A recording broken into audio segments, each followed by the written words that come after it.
Hi விவாஸ், எல்லோருக்கும் வணக்கம். இன்னைக்கு தென்றலே மெல்ல பேசு கதையில் கலாமா பரம இப்படி கேட்டதும், அம்மா அசோக்கை நீங்கள் தான் கொண்டுட்டீங்களா, நீங்கள் கொலை பண்ணிட்டீங்களாம்மான்னு கேட்டதும் கலாமா சரியான சீன் கிரியேட் பண்ணுறாங்கங்க. பரமா, நீ என்ன போய் சந்தேகப்பட்டியாடா, அம்மாவை போய் தப்பாக நினச்சிட்டியாடா, நான் இந்த ஜென்மத்தை வச்சுட்டு உயிரோடவே இருக்க மாட்டேன், நான் இப்போவே எதனா பண்ணிக்கிறேன், நான் செத்து போகிறேன்னு கிச்சனில் போயிட்டு அது இது கேஸ் எல்லாம் பிடுங்குறாங்க. அதுக்கப்புறம் எல்லாருமே தடுக்கிறாங்க, ரஞ்சிதம் பரம எல்லாருமே தடுக்கிறாங்க. அப்போ கூட இல்லைன்ட்டு அதுக்கப்புறம் இல்லைடா நான் செத்து போகிறேன்டா அப்படின்னு சொல்லிட்டு அங்கே ஒரு டானிக் பாட்டில் மாதிரி இருக்குது, அந்த விஷ பாட்டிலை எடுத்து குடிச்சிடுறாங்கங்க. குடிச்சிட்டு அவங்க பாட்டுன்னு அப்படியே மயங்கி படுத்து கிடக்குறாங்க. வாமா ஹாஸ்பிட்டலுக்கு போகலாம், அம்மா என்னை மன்னிச்சிருமா அப்படின்னு சொல்லி பரமன் கூப்பிட்றாரு. இல்லைடா, நீ என்ன தான் கூப்பிட்டாலும் நான் ஹாஸ்பிட்டலுக்கெலாம் வரமாட்டேன், என் உயிர் உன் மடியிலேயே போட்டோண்டா அப்படின்னு சொல்லி மயக்கமாகி விழுந்துடுறாங்க. அதுக்கப்புறம் பரமன் கெஞ்சி கூப்பிட்டோம், அவங்க வரமாட்டேன்றாங்க.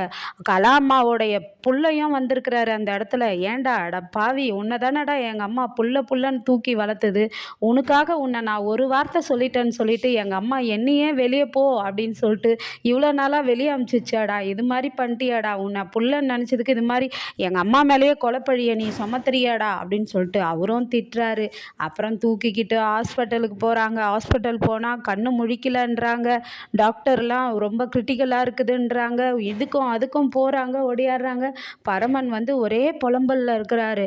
அப்புறம் இளமதி என்ன பண்ணுறாங்கன்னா, நர்மதாவுக்கு கால் பண்ணி சொல்கிறாங்க, நர்மதா இங்கே விஷயமே மாறி போச்சுடி, இந்த கலாமா இது மாதிரி பண்ணிட்டாங்க, பாய்சன் சாப்பிட்டாங்க, ஆனால் பரமனை அவன் தான் குற்றம் செஞ்ச மாதிரி குற்ற உணர்வை கொடுத்துட்டாங்கடி, ஏன்னா அம்மாவை சந்தேகப்பட்டுட்டியேன்ற மாதிரி. பரமனை எப்படி நான் நம்ப வைக்கிறது, கலாமா நடிக்கிறாங்கன்னு உனக்கும் எனக்கும் தெரியுது, ஆனால் இது பரமனுக்கு தெரியலையே, நான் என்னடி பண்ணுவேன் அப்படின்னு சொல்லிட்டு புலம்புறாங்க.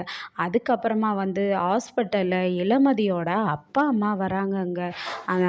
இளமதியோட அப்பா அம்மா வந்ததும் கலாம்மாவுடைய பையன் என்ன பண்ணுறாருனா, அவங்கள போயிட்டு பார்த்து, நீங்கள் தானே இளமதியோட அப்பா அம்மா, என்ன நினச்சிக்கிட்டு இருக்கா உங்கள் பொண்ணு, எங்கள் அம்மா மேலே கொலைப்பழியை சுமத்தி இருக்கிறாளே, எங்கள் வீட்லேயே இருந்துக்குன்னு உண்டகம் வீட்டுக்கு ரெண்டகம் பண்ணுற கதையா, எங்கள் அம்மா மேலேயே கொலைப்பழியை போடுவாளா உங்கள் பொண்ணு அப்படின்னு சொல்லிட்டு பயங்கரமாக திட்டுறாரு. அதுக்கு அசோக்கோடைய அம்மா, இளமதியோட அம்மா என்ன சொல்கிறாங்கன்னா, இங்கே பாருங்க, எங்களுக்கும் அந்த பரமனுக்கும் இளமதிக்கும் எந்த உறவும் தொடர்பும் இல்லைன்னு 1 மாதத்துக்கு மேலே ஆயிடுச்சு. அந்த பரமன் தான் வேணும்னு அவள் போனாலே அப்போவே நாங்கள் விட்டோம், இந்த கதையெல்லாம் எங்ககிட்ட பேசாதீங்க, எங்களுக்கு எதுவும் தெரியாது அப்படின்னு சொல்லிட்டு வராங்க.